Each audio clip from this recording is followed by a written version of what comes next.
Hey friends, if you wish to fix a page fault in NOPAGED area blue screen of death error on your system, then please watch this video.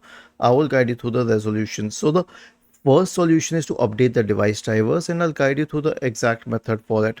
Right click on the start button and select settings from the menu. Go to the Windows Update tab and click on check for updates in the right pane. Select advanced options, select optional updates, and if any optional update is present, then you can install that as well. The next solution is to check RAM.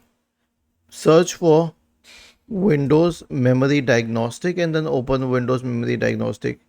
Click on Restart Now and check for problems.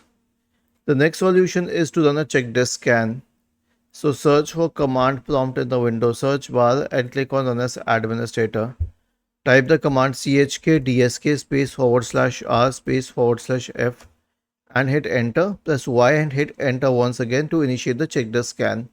And the last solution will be an SFC scan. So search for command prompt in the Windows search bar. Click on Run as Administrator. Type the command SFC space /scan now and hit enter to invoke the SFC scan. Was this helpful? If yes, then please subscribe to the channel. If not, then let us know in the comment section of the video on how we could help you further. Thank you for watching this video and have a nice day.